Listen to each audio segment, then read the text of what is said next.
welcome, gentlemen. Thank you very much.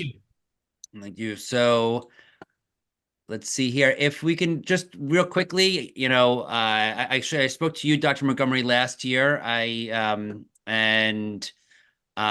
you can catch us up on what you've been up to, over the last year or the last few years. Yeah, so we, as you know, over the years, we've used plant-based nutrition as a clinical intervention. As cardiologists and electrophysiologists, we see lots of patients with advanced heart disease who come in with, a history of multivessel coronary disease, multivessel bypass surgery, stents. They have electrical disorders, and of course, they have many of the things that go along with that: diabetes, hypertension, obesity, systemic inflammatory conditions.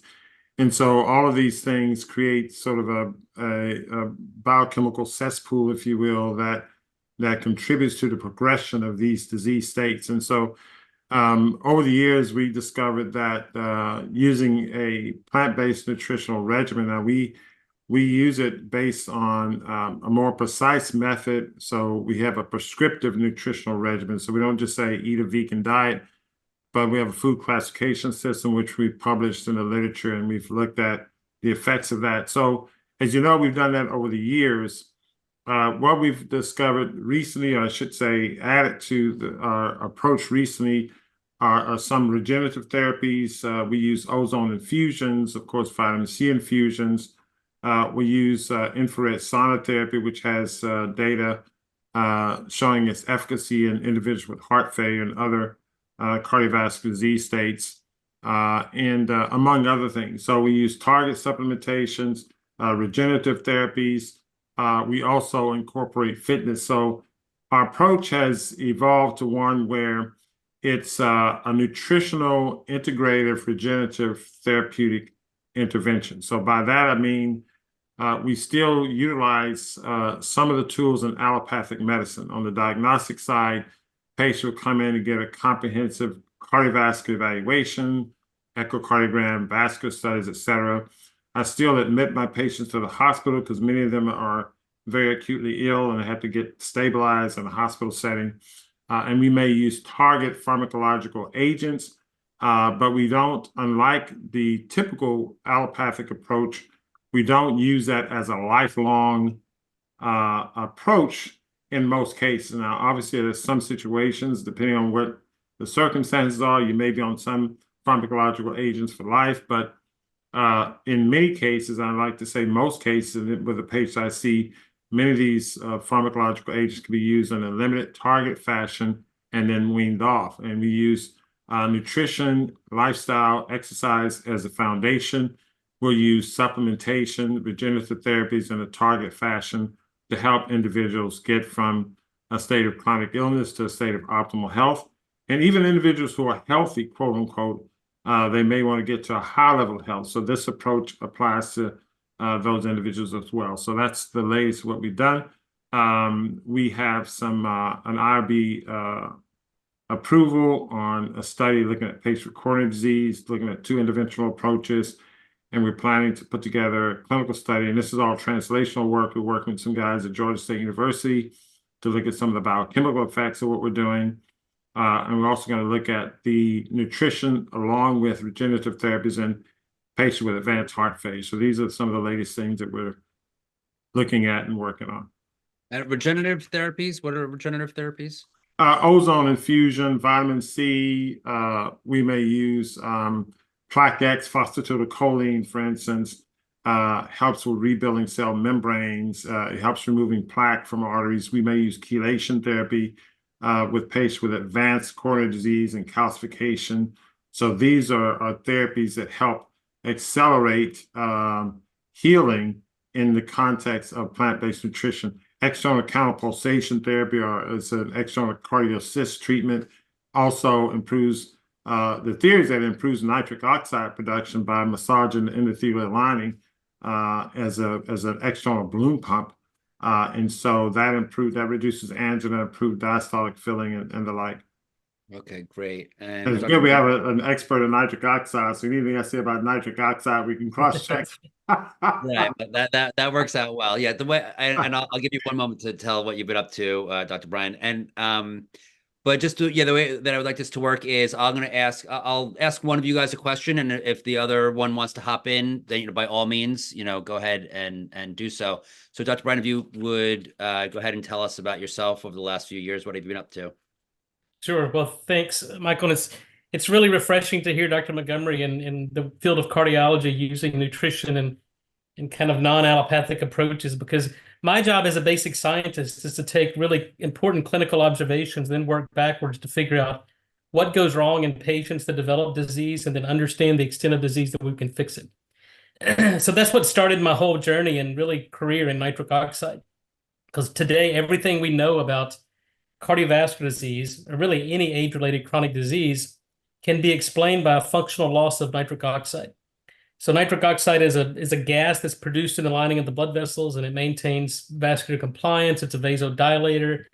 It prevents the plaque deposition. It prevents inflammation, oxidative stress, and immune dysfunction. So what we've learned over the past 20 years is that when you lose the ability to produce nitric oxide, that sets the stage for everything we know about the onset progression of cardiovascular disease and advanced coronary disease. So if we can restore the production of nitric oxide, it can lead to vasodilation, improve coronary flow, maintain the pump function of the heart, and basically reduce the vascular inflammation that we see in patients with coronary disease. So, and as Dr. Montgomery said, this basically the mechanism of a plant-based diet can be explained by nitric oxide, because today we understand that nitric oxide there's a compensatory redundant pathway. That from the diet, green leafy vegetables contain a molecule that's called inorganic nitrate. The bacteria that live in the mouth can metabolize this into nitrite, and that can be used to make nitric oxide throughout the entire body. So now we have a way to intervene through nutrition and dietary patterns to restore and replete nitric oxide production. And if you look at nutritional epidemiology and everything we know about plant-based diet regressing cardiovascular disease and coronary disease, it's a nitric oxide related effect. So that's kind of the 20-year history. Over the last year, we're taking this technology, I have several dozen issued patents. I've licensed my patents from UT, and now we're taking this technology into clinical trials, where we've got a drug in phase 3 clinical trials for patients with ischemic heart disease. We've got a drug going in for Alzheimer's, which basically corrects the loss of regulation of blood flow through the cerebral arteries and improves glucose uptake, potentiates insulin signaling, and basically gets to the root cause of Alzheimer's and vascular dementia. Thank you for that. And so this is going to you, Dr. Montgomery, but clearly, you've got some ideas on nitric oxide as well. So my understanding is green vegetables for nitric oxide. Does that prevent heart disease, eating green vegetables? Does it prevent any other diseases? Can you get the chemicals that in these green vegetables from other things, such as sprouts as well? And would this be something that if this was a pill, this would be called like a miracle drug? Yeah, you could. I think the last comment is on point. Green leafy vegetables has many effects. Again, as Dr. Bryan mentioned, it improves the production of nitric oxide, but it has positive effects on the microbiome. It reduces inflammation. It reduces oxidative stress. The antioxidant effects of leafy green vegetables. It stabilizes free radicals. Some of if you look at the core aspects of our chronic illness, the three major pillars that we have identified. There may be more, but certainly an abnormal microbiome is there, and then you have increased inflammation and increased oxidative stress.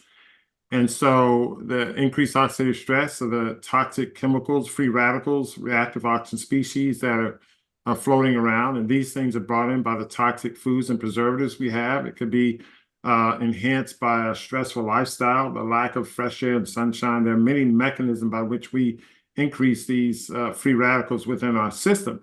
So given that state with individuals who have increased oxidative stress, you have to turn it down. You have to destabilize these molecules. Inflammation, I like to think of as a biochemical fire. And so increased inflammation underscores lots of chronic illnesses.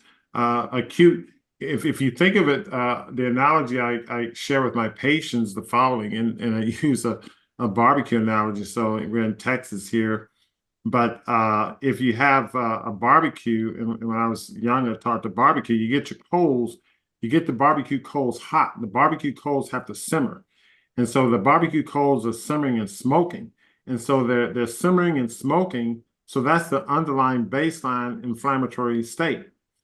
So then that, of course, you put your meat on one side, the smoke, and you smoke your meat. Now, if you would take lighter fluid and squirt it over the smoldering barbecue coals, you would get a flare of fire. And so that flare is analogous to an acute event.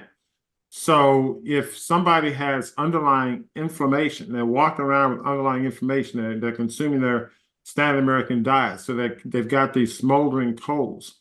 So then something comes up and represents that lighter fluid. So maybe they get an infection from a virus, or maybe they go and have a meal that's extra toxic. So that's like flaring up these coals so they get a flare. So that flare is an acute episode. What is that acute episode? It could be a heart attack. It could be a COPD exacerbation. It could be a gout flare. It could be a rheumatoid arthritis flare. It could be any kind of acute episode that then takes you to an emergency room or hospital. And we treat those things in isolation. So an acute myocardial infarction is essentially it's sort of like a cytokine storm within the coronary arteries. Or if you have a decompensated heart failure, we think of that just as volume overload, but that's an acute inflammatory process in the cardiovascular system, which causes leaking in the pulmonary vasculature as well as other parts of the body. So these acute flares are triggers superimposed upon this underlying inflammatory condition. So what you want to do with your lifestyle, nutrition, of course, leafy green vegetables, helps to put out that fire. And of course, an abnormal microbiome sets the stage for both of those things, with increased free radicals and oxidative stress and increased inflammation. Okay, thank you for that. And Dr. Bryan, your thoughts on that? Yeah, look, I think he's spot on there. And really the problem is the inflammation and the plaque instability and plaque rupture that occurs in acute MI. So even in patients who have overt coronary disease, if you can stabilize the plaque, then these patients can be stable and free of events for a number of years. And as Dr. Montgomery says, as a cardiologist, you see patients with less than 10% stenosis that have acute MI. So it's not the degree of stenosis of the coronary disease, it's the vulnerability of the plaque. Yeah. And so nitric oxide is what stabilizes that, downregulates the adhesion molecules, prevents the platelets from aggregating, and really stops the inflammatory cascade that leads to plaque rupture and acute MI. So I think when we look at, and going back to the original question, yeah, there are many phytonutrients in vegetables, the antioxidants. What we focus on is the inorganic nitrate. And the interesting thing in the combination or the symbiosis with the oral microbiome is humans don't have this enzyme to metabolize nitrate. This is only dependent upon, these are only bacterial enzymes. So what we're finding, we published on this about 10 years ago, that people who use mouthwash basically destroy the oral microbiome and no longer get the cardioprotective benefits of a plant-based diet.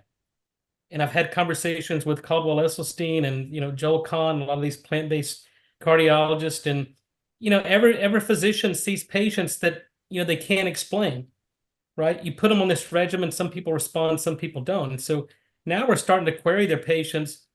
Do you use mouthwash? Are you destroying the oral microbiome that's disrupting the nitric oxide effects of a plant-based diet? And 2 out of 3 Americans use mouthwash every day. And 2 out of 3 Americans have an unsafe elevation in blood pressure. And it's not coincidental, it's causal. So we, as Dr. Montgomery said, we have to support the microbiome. We don't take an antibiotic every day for the rest of our life because of the destruction it does on the gut microbiome. We cannot use an oral antiseptic every day because of the destruction it does on the oral microbiome. So can you explain? So go ahead. I'm sorry. I just wanted. I like the comment Dr. Bryan made about the mouthwash, because if we think about bad food as being the only thing, but there are many other things we put in our system that affects the microbiome. That's a great example of one. And I also want to highlight the excellent point he made about the 10% lesion being the one that can cause a heart attack. And I think that's something that really needs to be highlighted to the audience, largely because patients would go see their cardiologist and you get a coronary angiogram. And you get a coronary angiogram and say, well, we see minimal or no, or the coronaries look, they may say the coronaries look normal. And they may discount some irregularities in those unstable plaque. And I can tell you from my clinical experience, I remember a patient, and it's not just one, but one that comes to mind immediately, had a myocardial infarction in the middle of the night. I got up, rushed to the emergency room, took him to the cath lab. He had classic EKG changes from myocardial infarction, classic symptoms, tombstone. I got the cath in, injected the coronaries, and saw nothing. And the reason I saw nothing, because he had like maybe a 5–10% plaque that ruptured. It thrombosed. It shut off the artery. By the time I took a look, the thrombosis was already dissolved by the body's internal thrombolytic system. And so the only thing was left was an insignificant plaque that would have been ignored had undergone the coronary angiogram. And so we often do these coronary angiograms and tell the patient, well, your coronaries look normal, et cetera. And they can have small vessel disease, et cetera. But I think it needs to be emphasized that the coronary angiogram, we used to call it the gold standard of the test, and it's not the gold standard. That's number one. Number two, the unstable plaque is important to understand, and frequently it's the one that's not 90% or 95%.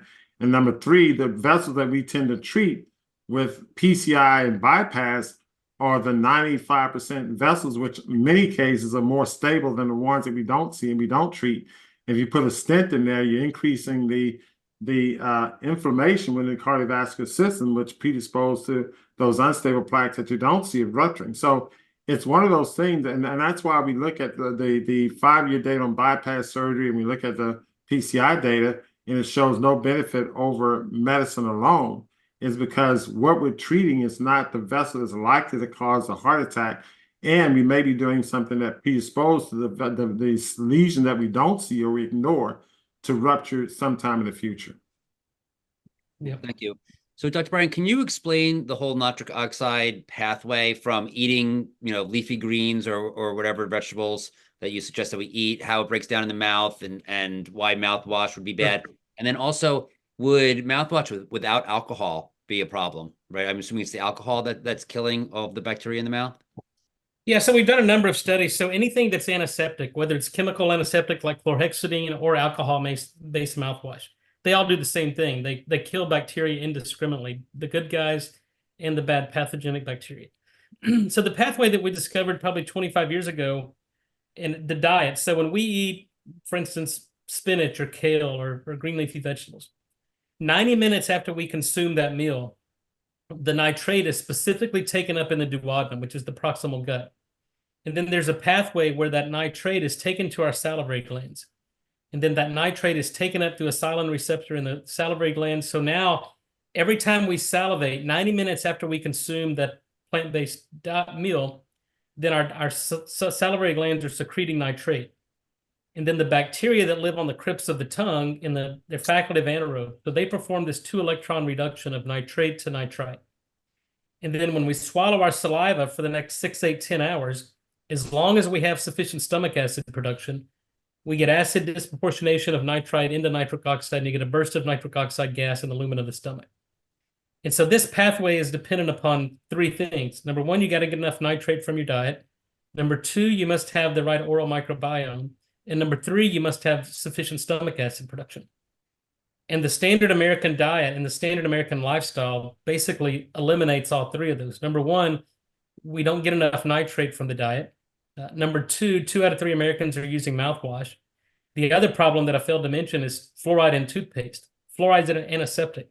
99, probably most of the toothpaste out there are fluorinated. Fluoride is an antiseptic. It's a neurotoxin, and it shuts down your thyroid function. So we have to get rid of fluoride in our toothpaste. You have to get rid of fluoride in your drinking water and just avoid it. It's one of the most toxic substances on the periodic table. And then number 3 is antacids. There's 200 million prescriptions written for antacids every year, and that's not even counting the over-the-counter Prilosec, Prevacid, Nexium. So without stomach acid, these drugs completely shut down nitric oxide production. And there were data that came out in 2015 at Houston Methodist showing that people who had been on PPIs for 3 to 5 years had a 40% higher incidence of heart attack and stroke. And that can be explained by the complete abolition of nitric oxide production. And then just in December, a report came out showing that a 40% higher incidence of Alzheimer's, rapid onset of Alzheimer's, is seen in patients taking antacids. So number one, we have to get people off antacids. You have to get people off of fluoride toothpaste and antiseptic mouthwash. And we've got to develop a dietary pattern where you get sufficient nitrate from the diet. And we published on this in 2015 because the question was, well, for doctors like Dr. Montgomery that want to prescribe their patients certain dietary patterns, well, doc, how much broccoli do I need? How much spinach? How much celery would I need to eat to get 300 to 400 milligrams of nitrate to manage my blood pressure? And we did a survey around, we went to New York, Raleigh, Chicago, Dallas, and Los Angeles, 5 cities all across the US. We brought it back to the lab. We analyzed it for many nutrients, but primarily nitrate. And what we found was there was an 80-fold difference in the amount of nitrate found in celery, broccoli, spinach compared to Dallas to New York or Chicago to Los Angeles. So there are regional differences in agronomy and plant nutrients and the amount of nitrate that's found in these vegetables. So it's almost impossible to prescribe 3 to 5 servings of any vegetable because there's regional differences. There's a wide variation in the nitrate in the vegetables. And there's a huge difference between conventionally grown and organically grown. Organic is good because they're not exposed to herbicides or pesticides, but to get an organic label in the US, you can't add nitrogen-based fertilizers to the soil. Without nitrogen in the soil, you cannot assimilate this into nitrate and feed the nitrogen-fixing bacteria in the soil.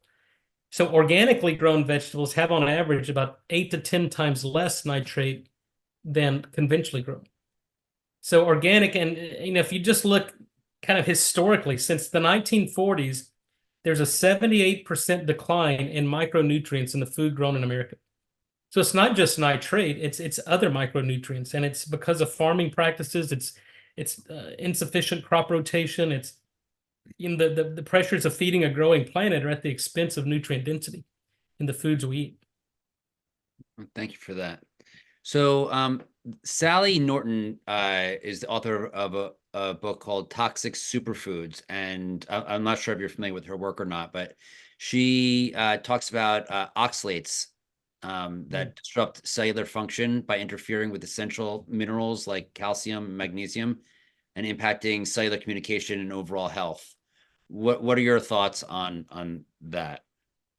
I'll throw it to you. Well, I think there's patients that are more susceptible to oxalic acid or oxalates that can lead to kidney stones and gallstones and things like that. But it's individual susceptibilities. But certainly plant-based diets are typically higher in oxalates, and if you've got patients that are susceptible to them, and then you have to mitigate that. And so it's always balancing risk benefit. What's the benefit of doing this versus what's the risk? And I think that's really where personalized medicine comes in, because you can do genetic analysis and figure out who may be susceptible to oxalates and prone to kidney stones, and then address it accordingly. Thank you. So Dr. Montgomery, you mentioned stents potentially causing a problem in a more stable blockage. A number of years ago, and actually one of our panels, I think it was between Dr. Kim Williams and Dr. T. Colin Campbell, where Dr. Campbell was basically saying that stents and statins really didn't have a long-term beneficial effect. And Dr. Kim Williams was saying, no, that actually it does. So what are your thoughts on that subject? In general, are stents effective, and do statins work? And I'm not talking about, like a small percentage, but like the average person on a statin, are they being benefited by taking that statin? So the deal with the statin, I'm not a big fan of statins, so I'll be up straight with that. Dr. Kim Williams, he goes to the data, and there's data showing statins to be effective in a certain situation. But, I'm not and Dr. Bryan, I'm going to ask him to chime in on the concept of this. But certainly, when you look at studies, you have to look at the context of the study. And so if I show a benefit of a drug, I say, well, that benefit may be true. but the benefit is in a certain context. And let me give you an example of a drug, non-statin. So for instance, there's a drug that I use called milrinone. So when a patient comes into the hospital and they're in decompensated heart failure, they are acidotic, their kidneys on the verge, and I may give them milrinone. And that drug in that context, it can be very beneficial. It can turn them around. It can get rid of the acidosis, et cetera. And so you could probably do a study of the use of milrinone in that acute setting and show some benefit. However, there was a study taking milrinone. In fact, Pfizer took that molecule, put it in an oil form, and they tested it on the outpatient setting. So, well, this drug, and it increased the milrinone, for the audience's sake, it increases the heart's contractility. So it helps the heart beat stronger, and it vasodilates the arteries. So it reduces resistance of flow and improves circulation. So that's a beautiful physiological function, duo, if you will. However, when that drug was taken and used in the outpatient setting, what they found was after around 6 months, there was more deaths in the milrinone arm than in the placebo arm. And so what we know from that drug long term in that setting, it has an adverse effect. The reason I gave you that example is because of the following. The concept of statin drugs is shown in one setting. We cannot extrapolate the use of statin drugs over the lifetime of 10, 15, 20 years of someone's life. The body uses cholesterol for many reasons. Cholesterol is not only used for making plaque in the coronary arteries. It's used to heal nerves and other tissue. And so there are many benefits. And so someone may have an elevated cholesterol level because some neurological issue. There's some other biological process that we may not be aware of, that the cholesterol is 205 instead of 150, that it needs to be there. So to falsely lower cholesterol, in and of itself is not a long-term benefit. So that's the exception I take. That's number one. Number two, there are alternative approaches. So even though lowering cholesterol, and the other thing statin drugs do is decrease inflammation, which is another good thing. But when we looked at our study we published in the medical literature, and actually Dr. Kim Williams have similar data, we can, with a plant-based diet, you reduce C-reactive protein by about 30+% in just 4 weeks. And that's study they did it in 5 weeks. Statin drug takes 2 years. So a lot of these benefits with drugs, many drugs, take a longer period of time than with a natural approach. And then you're dealing with the adverse effects of liver toxicity, muscle toxicity, et cetera. So you're weighing the alleged good, which is, okay, you can show a decrease in events in this time period for using the drug, but there's a long-term adverse effect. And over time, that adverse effect catches up and supersedes the theoretical or actual benefit. So that's the case with statins. The case with stents, from a long-term standpoint, as we alluded to earlier, it can have an acute event. So I recall I was in the lab implanting a defibrillator, and as I was finishing up, there was a lot of commotion in the next room. They're rushing a patient in, and I stepped in to see what's going on. As the patient had a cardiac arrest in the hospital, was being resuscitated, getting chest compressions onto the cath lab. They then cannulate the left main, and the heart was, you saw in the silhouette, the heart was a standstill. He had an proximal left main. They got the wire crossed, stented, opened it up, doing chest compression, heart came back, and it occurred. In that situation, the stent's beneficial. And so in the acute setting, you can argue that stents are beneficial in patients with acute coronary syndrome, certainly in extreme cases like that. From elective surgery, they've done studies when you have people with elective, like angina or an abnormal stress test, and you go and find a critical stenosis, electively it's not shown to be beneficial. So when you ask about the benefit of something, you have to look at the context. If my house is on fire, there's a benefit in the fire trucks coming and breaking the doors down and spraying water all over the place. But if the house is not on fire, that's not a benefit. And so you always have to look at context, and that's where I like to look at it. Great, thank you for that. Any thoughts, Dr. Bryan, on that subject? Yeah, look, I completely agree with what he said, and it's really encouraging to see cardiologists speak this language because, I was brought up in the basic sciences, understanding mechanism of disease, and coronary disease isn't an anatomical issue. Really, it's really an endothelial dysfunction. It's the dysfunctional endothelium. So placing a stent in there is not going to restore the function of an endothelial cell. So we have to get to the root cause of that. And now statins, again, it's risk benefit. If you look at primary prevention, secondary prevention, or tertiary prevention in the trials on statins, there's really no benefit. They'll talk about a relative risk index of, 1 to 2. Anything less than 2 is typically noise. So it's not just, it's really what you look at is the number to treat. And if you kind of dissect the clinical data in these tens of thousands, hundreds of thousands of prospective studies that they look on either primary or secondary prevention of statins, you have to treat tens of thousands of patients to prevent one event. Okay, so that's the benefit. What's the risk? Well, it's the myalgia, it's mitochondrial dysfunction, it's disrupting cell signaling events. You develop insulin resistance, type 2 diabetes. There's now rapid onset of Alzheimer's. So if you're going to prevent one event in treating 10,000s of patients, but yet you're going to expose them to an increased rate of diabetes, their mitochondrial toxicants, so perhaps even cancer, Alzheimer's, the risk-benefit quotient will not allow you in good judgment to put a patient on a statin. And as Dr. Montgomery said, you need cholesterol. Our body naturally makes cholesterol, right? Our body makes it because we need it. If we're not getting it from our diet, then our body has to make it. The brain is 80% cholesterol. The cell membrane that regulates communication in and out of the cell is made up of cholesterol. And if you get your cholesterol below 200, you basically eliminate the fluidity of the cell membrane. You disrupt cell signaling. You develop insulin resistance. You shut down nitric oxide production. And all of these are bad things. So to me, in looking at the literature over the past 30 years, statins came on the market in 1987. And the American Heart Association made a statement when Brown and Goldstein won the Nobel Prize for the discovery of these HMGA co-reductase inhibitors, or LDL receptors, that if we lowered cholesterol, you would eliminate PCIs and basically eradicate cardiovascular disease by the turn of the century.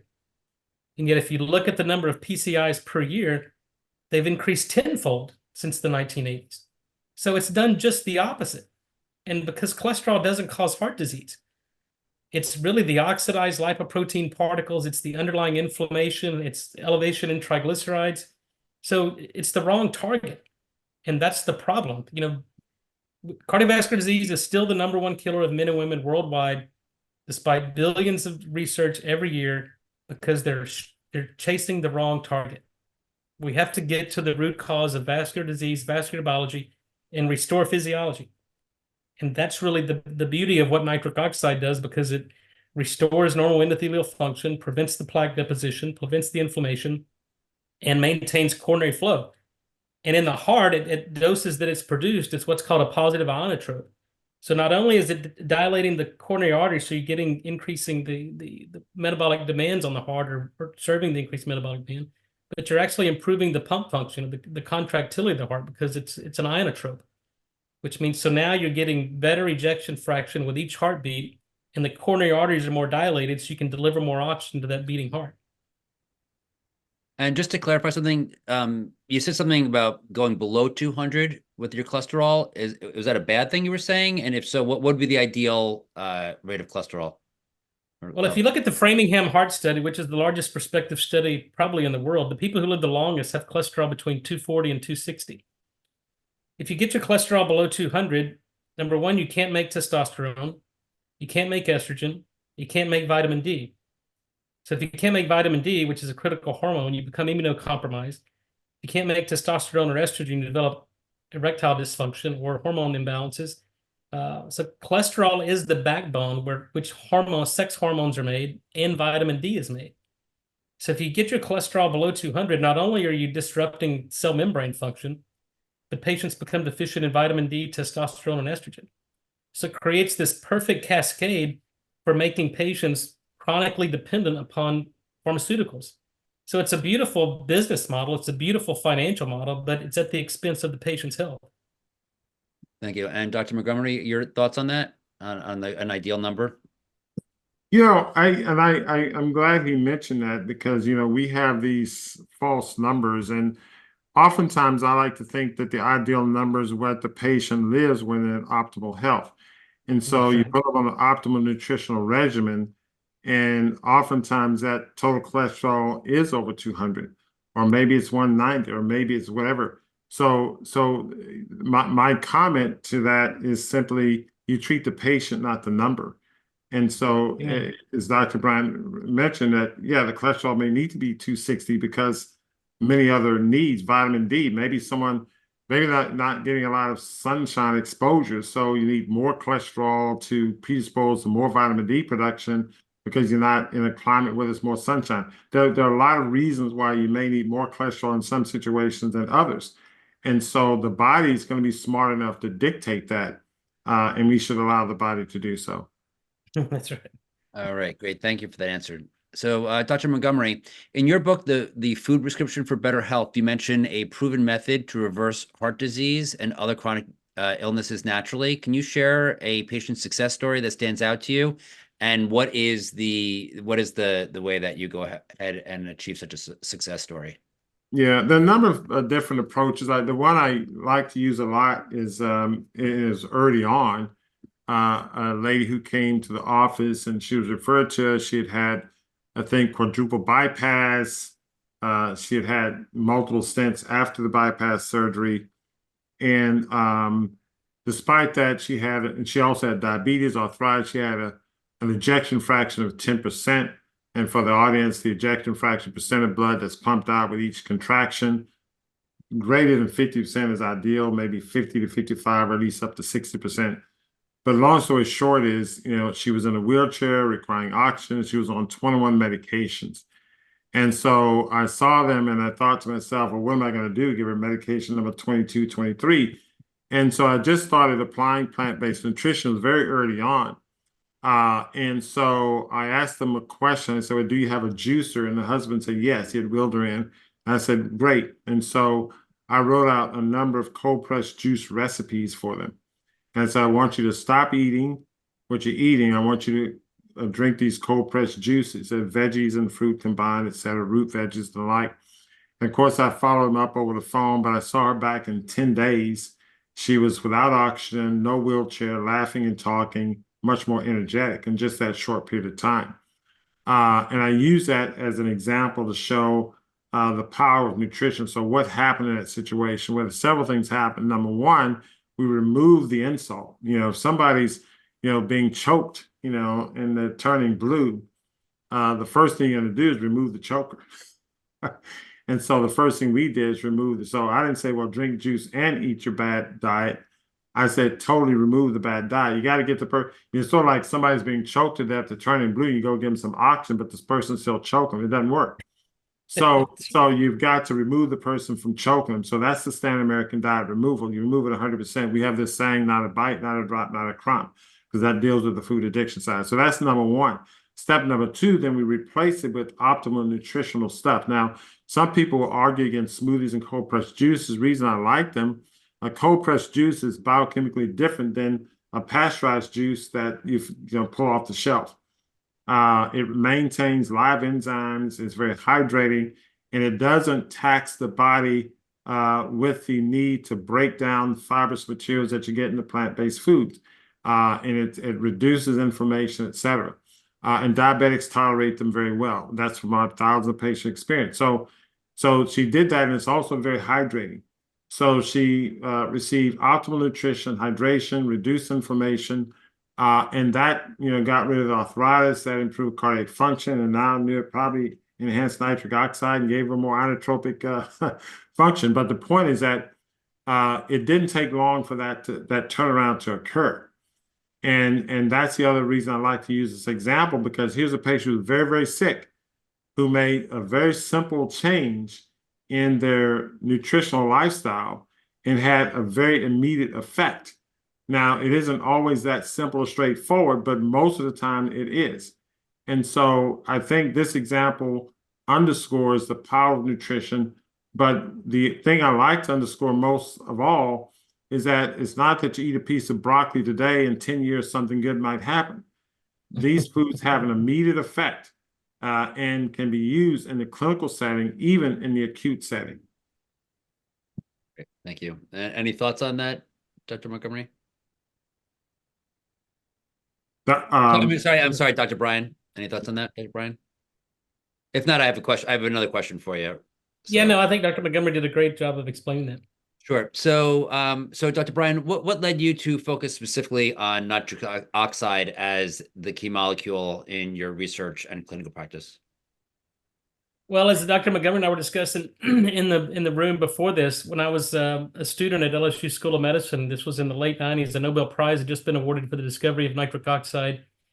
And during my research of my PhD in molecular and cellular physiology, I had a chance to meet Lou Ignarro. He came to LSU School of Medicine, gave a talk, and nitric oxide was a new molecule. Then it had just been discovered. A Nobel Prize had been awarded.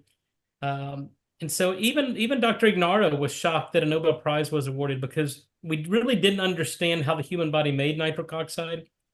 And this is a gas, and once it's produced, it's gone in less than a second. So there were really no analytical methods available to detect physiological levels of nitric oxide. And then perhaps most importantly, there were no ways to deliver safe and effective nitric oxide drug therapy. The only way to do this was through a nasal cannula, and the only FDA-approved indication at the time was premature babies born with pulmonary hypertension.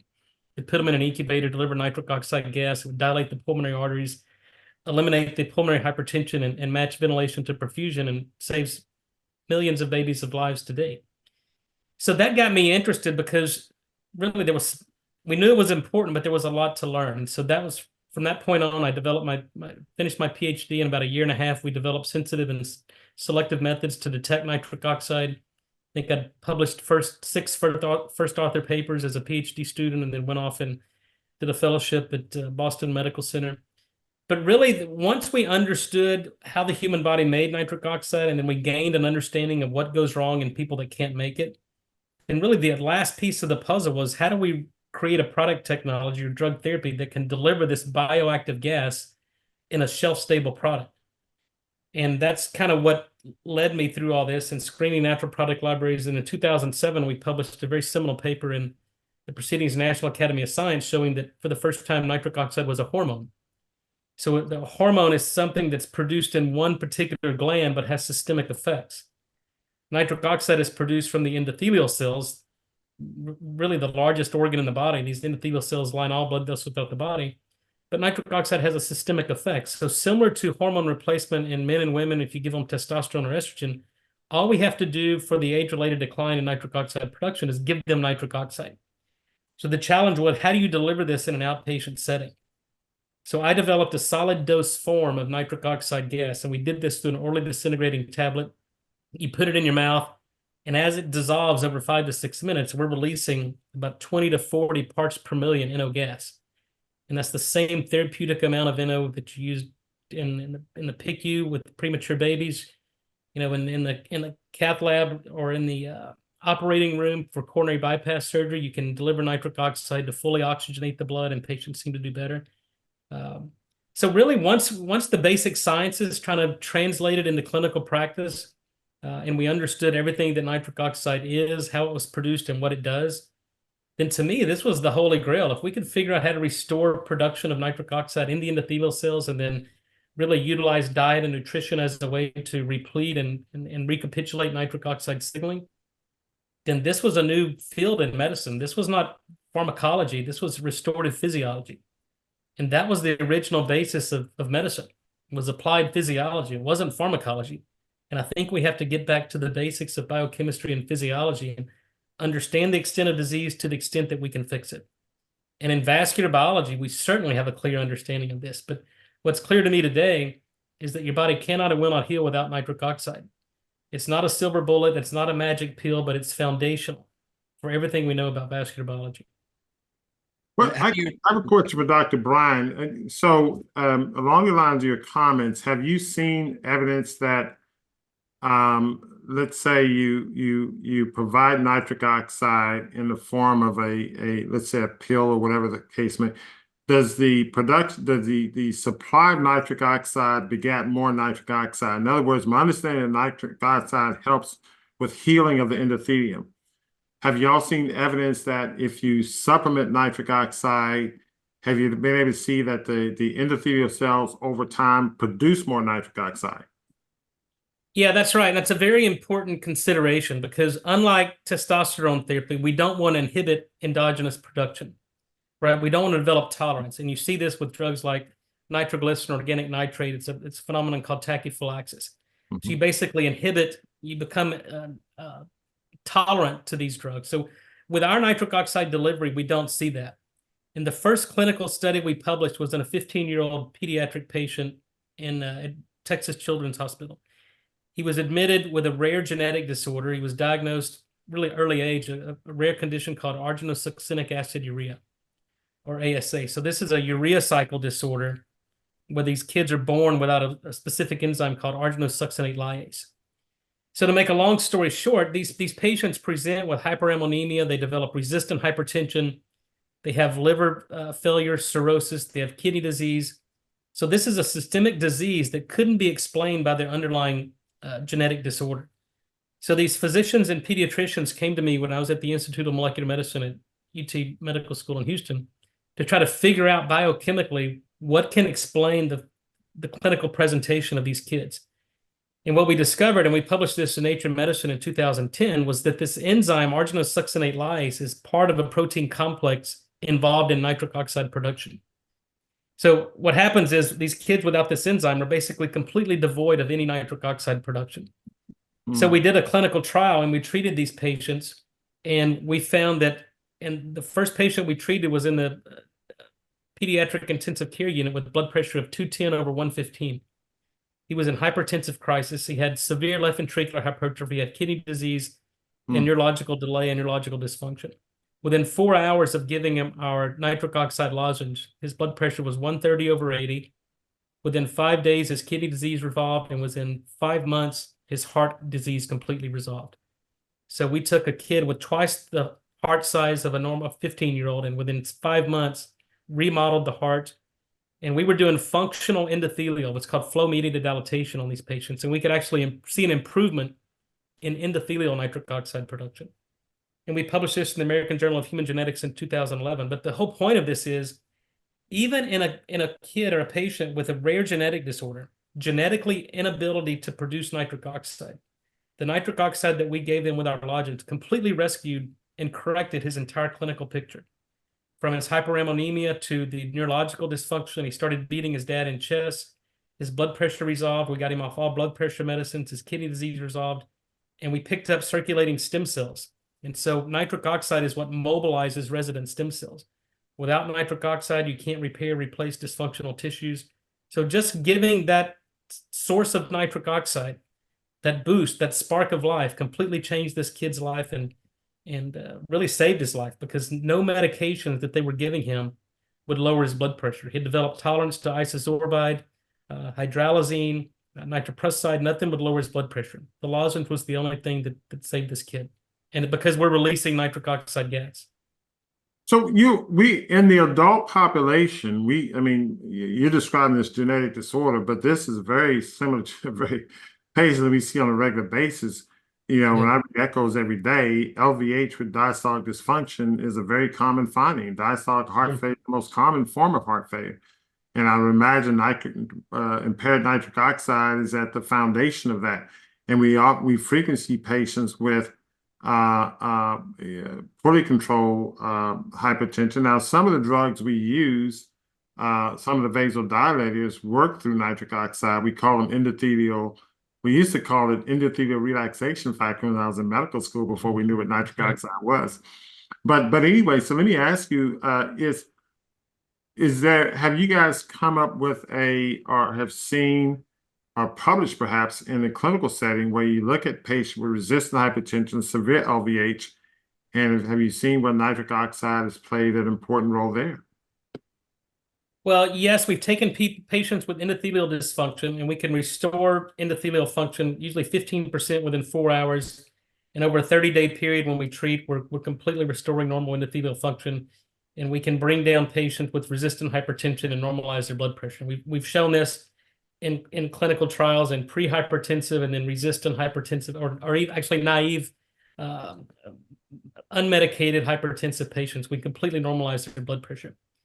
Now, we haven't done any clinical trials on left ventricular hypertrophy, but we have seen anecdotally, we've got a number of cardiology clinics that use our nitric oxide products in HFpEF, which is heart failure with preserved ejection fraction.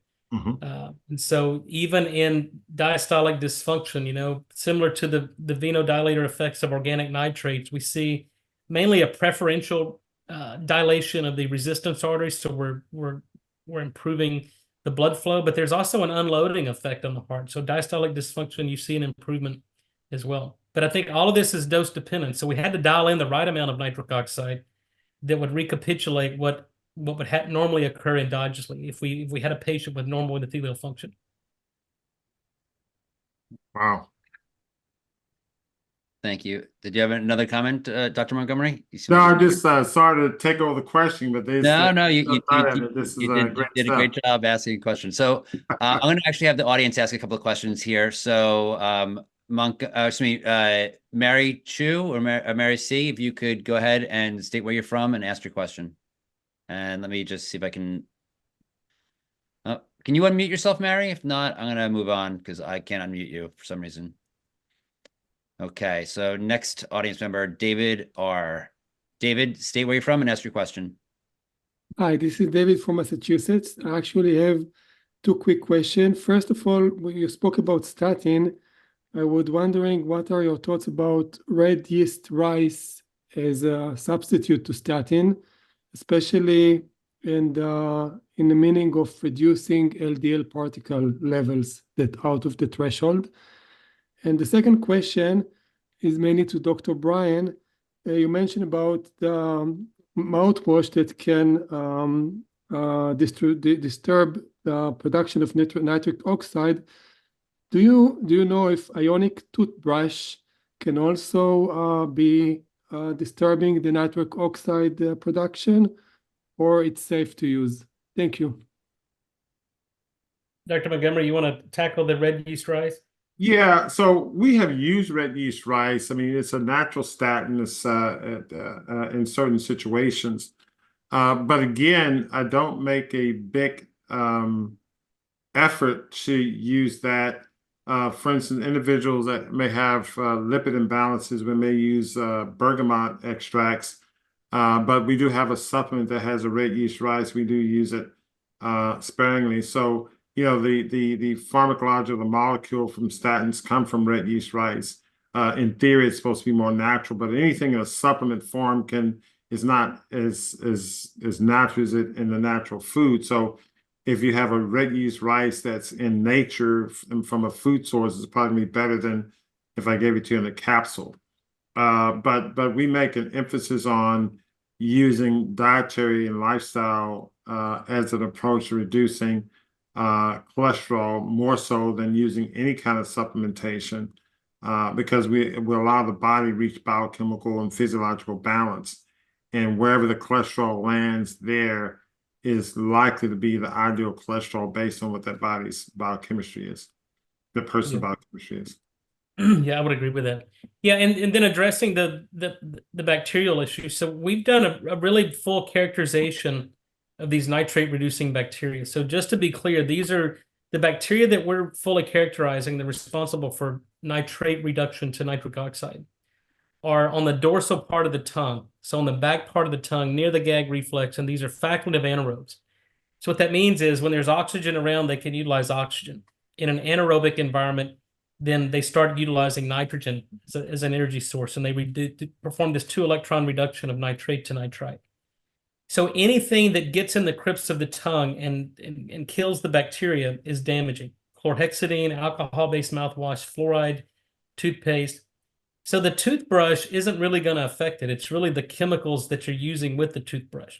You know, for instance, I use an electric toothbrush, I use a non-fluorinated toothpaste, and I don't use a mouth rinse. And because what we're finding is if you can maintain a healthy, diverse microbiome, what we find, we published on this in 2014 and again in 2019, the more diverse the oral microbiome, the healthier the microbiome. And so anything that destroys the diversity of the microbiome completely shuts down nitric oxide production. So we've still got a lot of work to do in this area. There's probably more that we don't know than what we do know, but what we do know is that anything antiseptic that indiscriminately kills the bacteria in the mouth is bad. Fluoride is bad. Mouthwash is bad. So Dr. Michael Greger did a video on tongue scraping versus brushing the tongue with a toothbrush. And in the video, he was saying how the tongue scraping actually had a greater effect on greater diversity of bacteria in the mouth. Are you aware of anything like that? Yeah, in fact, we published on that in 2019. I think his video was in response to our publication. Okay. And what we found was, and this was in relation to try to figure out what effect does chlorhexidine have on blood pressure. And in this study, we did it in collaboration with the dental school at UT in Houston at the medical center. And we enrolled mainly dental students and dental hygienist students who, as you may imagine, are obsessive compulsive about their oral health. And what we found was that there was a cohort, and we didn't find this until we queried the subjects, but about 20% of these patients were using a tongue scraper.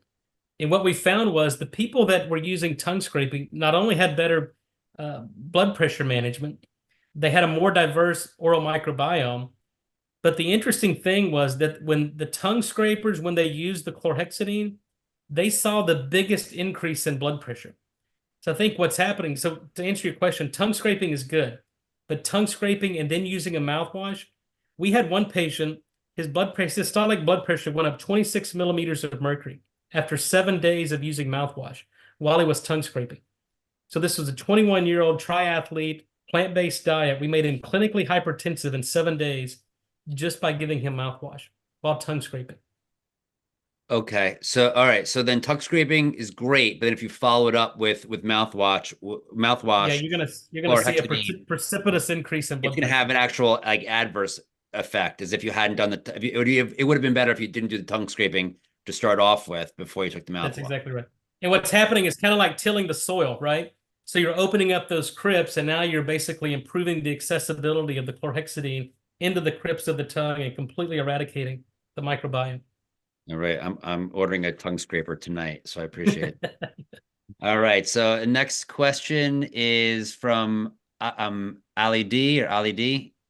Yeah. Stay with mom and ask your question. Yes, I have two things. My total cholesterol is 150. My triglycerides are 79. I live in Southern California. I'm out every day gardening, and I take no medications. So I don't understand why it's so low. But the one thing I am concerned about is my vitamin D has been critical for years, from 7 to 16. I take 2 prescriptions a week, 50,000 each. So that's 100,000 international units of vitamin D. And I take 5,000 a day over the counter. So that's 135,000 international units. So obviously, with me being in Southern California, it's not from being out in the sun. It's got to be some absorption problem. So what else can I do? I mean, I think 135,000 international units is crazy. And so does the pharmacist thinks that too, why I'm not absorbing it. Well, I think if you're taking that much vitamin D, you certainly have to counter that with some K2, some vitamin K2, so you don't mobilize calcium from your bones, and you got to support normal calcium flux, because vitamin D certainly has an effect on calcium. But if you're not taking any, but it's so low. But it's so low. It's 7 to 16. It never goes up with all that prescription. My levels do not go up. What are you putting on your skin? Nothing. I never use any kind of no kind of sun protection, nothing. And I'm out in the sun. I live in Southern California. I'm out doing gardening every day. And the kind of soaps you use? What do you shower? What kind of soaps do you use? Ivory. Ivory? Yeah, I would look at the soap. Some naturalists will say, and we're kind of getting a little bit of the weeds here, but oftentimes people are recommended not to shower every day. That's number one. Number two, you shower, you want to just wash under the armpits and private parts and not your whole body. So, because you could be, I mean, let's say you're in the sun every day, you shower every day with your ivory soap, you're washing away the beneficial effects of the sun and vitamin D production on the skin. So you want to, and again, if you're out going to a party or an event, that's one thing. But let's say in a weekend you're home all the time, you may not shower the whole weekend, Right. depending on who you're around. And I would get away from the ivory soap, the natural soaps. Some people argue just sort of let the water from the shower rinse you and cleanse you. But the ivory soap may be a contributing factor. And it's oftentimes some of the small things that will contribute to the clinical events. Because if you're in the sun a lot, you should be absorbing it. Now, of course, let's talk about what they're spraying in the air, et cetera, et cetera. You can also get a UV light that helps you get some of the healthy ultraviolet rays to your skin. So you can use that as an adjunct to the sunshine. So I would say get rid of the ivory soap, reduce the frequency of soap showers. Maybe you can shower with just water. And when you do use soap, use something that doesn't have, nothing more than a few cleansing oils and just wash the armpits and private parts and not the large skin areas where you're using for vitamin D conversion from the sun. Yeah, What the is other thing natural I soap? would, What do you mean by a natural soap? Well, I get mine made from a local person here. It just has a few oils in it, and if I had it in front of me, I can list the ingredients. But you could probably get some natural soaps that just doesn't have a lot of the chemical toxins that block your glands and the like, and so on. yeah, I would recommend for the vitamin D levels. Vitamin D is not really orally available, especially if it's in tablet form, and especially if you're achlorhydric. So I've taken some liquid vitamin Ds that you put and hold it under your tongue for 30 or 60 seconds, let it be buccally absorbed, and then swallow it. And I found that you can actually increase your blood levels of vitamin D much more effectively with a liquid vitamin D product rather than a pill or capsule you're swallowing. Yeah, And we one use other, vitamin D. I agree with that.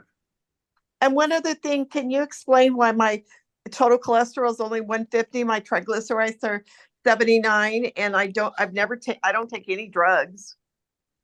Well, that's where your body lives. Again, it's, Sure. it isn't so much a number per se. Your body, knows what your total cholesterol needs based on its biochemical physiological needs. Somebody that may be predisposed to neurological damage, or maybe somebody, let's say you have an athlete who had head injury or whatever, or somebody's had head injury, they got a lot of neurological injury and repair, maybe their cholesterol needs to be higher. And so it all depends on what's going on with your biochemistry and physiology. So your body may not need to have more cholesterol than 150. So that's why we talk about, evaluating and treating the patient and not the number. Great, I thank you. completely agree.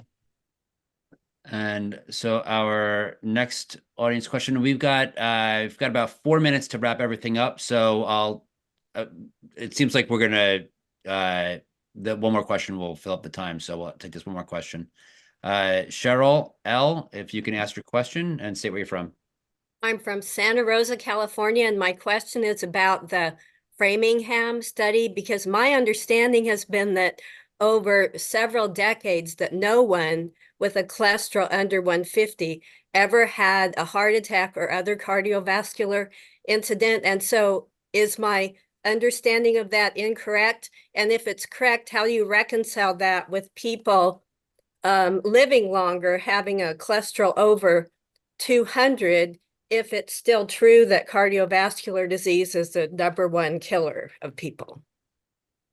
Thank you. Well, the problem, kind of the blessing and the curse of the Framingham study is this enormous data set. And so again, when you're looking at published data, it's the interpretation of a specific data set and whatever endpoint they're looking at. So you can look at events, and they're looking at one number and how that correlates with an event. So it's an association. If you look at longevity and just, whether or not they have an event or not, or diabetes is just the day they expire, that's a completely different data set than looking at the number of events that occur and looking at, the numbers related to that particular data set in that study. So I think you can, and here's the problem, in the medical literature, you can find whatever you're looking for, right? And so Dr. Montgomery will probably know that as a cardiologist. I never argue with the data. The problem comes with the interpretation of the data. And that's where a lot of physicians and even a lot of scientists get it wrong. The data are the data, they're just a misinterpretation of it. Right. And your thoughts on that, Dr. Montgomery? Yeah, I agree with that. And the thing is that in terms of reconciling it, again, you have to go back to the context. So, yeah, if you look at elevated cholesterol in terms of, causing cardiovascular events, the cardiovascular events are, I mean, let's take something like obesity and say, okay, well, gosh, obesity is associated with diabetes, heart disease, and all of these other illnesses. And say, okay, is it obesity that's causing the problem? Well, obesity may be a sign, or it may be a sign of an underlying problem, and not necessarily the problem itself. So obesity is associated with all these problems, but it isn't just obesity by itself causing the problems. So if somebody has elevated cholesterol, for example, you may have elevated cholesterol for any one of a number of reasons. I alluded to one, maybe have some brain injury or neurological issues the body needs to repair, but there may be other things. I mean, in the China study, Colin Campbell saw an association with elevated cholesterol and cancer. And so again, you have an underlying biological process of injury repair that predispose the liver to make increased cholesterol. And the increase of the cholesterol may be it may be a response to a needed response, I should say, to an underlying adverse effect. So, for example, look at obesity or fat formation. Somebody gets a lot of fatty tissue inside cells and tissues. You say, okay, you have fatty liver.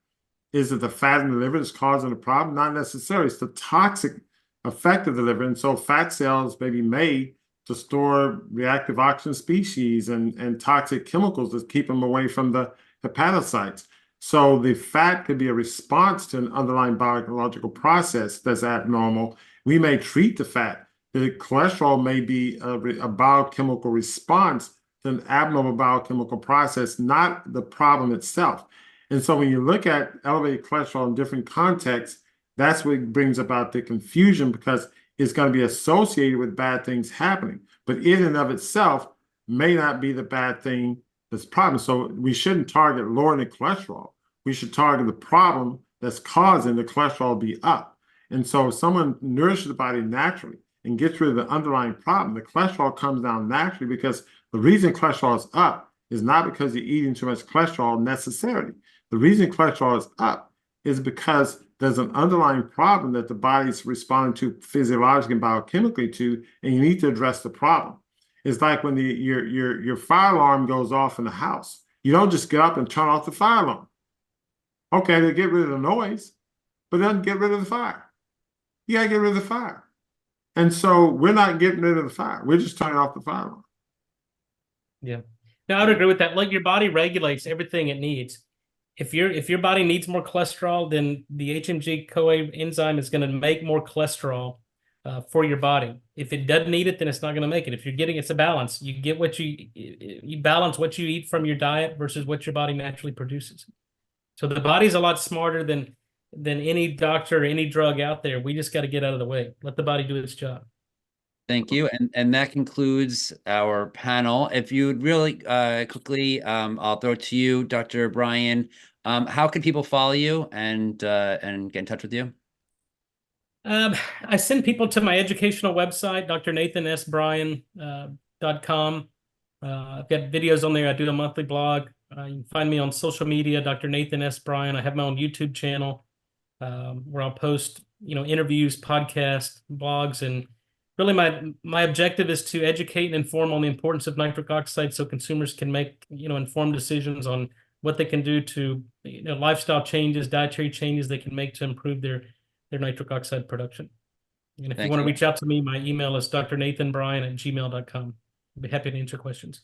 Great, thank you. And Dr. Montgomery? Yes, you can go to my website, montgomeryheart.com. It gives you an overview of our Heart Center. There, if you go to like the Getting Started, different programs, you can email us at support@montgomeryheart.com. and it tells you all about what we do, and you can also, through the email, request an appointment or ask questions or the like. We have an online community that we engage. People are part of our community. We have online coaching programs, and we have a YouTube channel at Montgomery Heart Wellness on YouTube, and we talk about the different approaches that we take, and we actually give you insight in terms of our clinical practice. So I work with my PA, and we will explain different patients and how we utilize nutrition. We get to some of the specifics in terms of exactly how we do that. In talks like this, we talk a lot of theory. In that setting, we give you specifics in terms of step-by-step approaches that we take. How do we use nitric? How do we use some of the regenerative therapies and how we integrate that with other things. So. Right. Yeah, and Michael, if I may, if those of you interested in our drug program and want to keep up with our FDA trials, it's bryantherapeutics.com, and our consumer products are N101.com. It's the letter N, the number 1, the letter O, number 1.com. Great. Thank you so much, gentlemen. And if we could unmute the audience so they can say thank you. Early and I don't wake up. Thank you. Thank you very much. Thank you so much. Great. Appreciate it. Thank you. I just Thank you. Good morning.